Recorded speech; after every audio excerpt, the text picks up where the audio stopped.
നടി, നർത്തകി എന്നീ നിലകളിലെല്ലാം പ്രശസ്തയാണ് അഞ്ജു അരവിന്ദ്. സിബി മലയിൽ സംവിധാനം ചെയ്ത അക്ഷരം എന്ന ചിത്രത്തിലൂടെയാണ് മലയാളത്തിൽ അഞ്ജു അരങ്ങേറ്റം കുറിച്ചത്. പിന്നീട് തമിഴ്, തെലുങ്ക്, കന്നഡ സിനിമകളിലും സജീവമായി. സീരിയലുകളിലും താരം തന്റെ സാന്നിധ്യം അറിയിച്ചിട്ടുണ്ട്. തന്റെ സ്വകാര്യ ജീവിതത്തെയും കരിയറിനെ കുറിച്ചുമാണ് ഇപ്പോൾ അഞ്ജു തുറന്നു പറഞ്ഞിരിക്കുന്നത്. ആദ്യ വിവാഹം ഡിവോഴ്സായിരുന്നു. സെക്കൻഡ് മാരേജ് ചെയ്ത ഭർത്താവ് മരിച്ചു. അതിനുശേഷം ഞാനിപ്പോൾ ലിവിംഗ് റിലേഷൻഷിപ്പിലാണെന്നാണ് അഞ്ജു വെളിപ്പെടുത്തുന്നത്. അദ്ദേഹത്തിന്റെ പേര് സഞ്ജയ് അമ്പലപ്പറമ്പെന്നാണ്. 5 വർഷമായി ഞങ്ങൾ ഒരുമിച്ച് ഹാപ്പിയായി ജീവിക്കുന്നു. ബാംഗ്ലൂരിൽ എനിക്കൊരു ഡാൻസ് ടീച്ചറിന്റെ ഐഡന്റിറ്റി തന്നതും അദ്ദേഹമാണെന്നും അഞ്ജു വെളിപ്പെടുത്തുന്നു. തനിക്ക് 8ാം ക്ലാസ്സിൽ വെച്ചുണ്ടായ ആദ്യ ക്രഷാണ് സഞ്ജയ് എന്നും വേണമെങ്കിൽ അതൊരു സിനിമയായി എടുക്കാമെന്നും അഞ്ജു പറയുന്നു.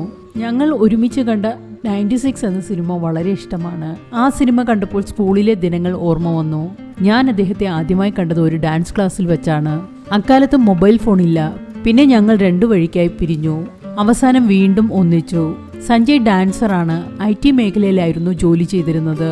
ഇപ്പോൾ എഴുത്തും സോഷ്യൽ വർക്കുമായി മുന്നോട്ടു പോകുന്നു.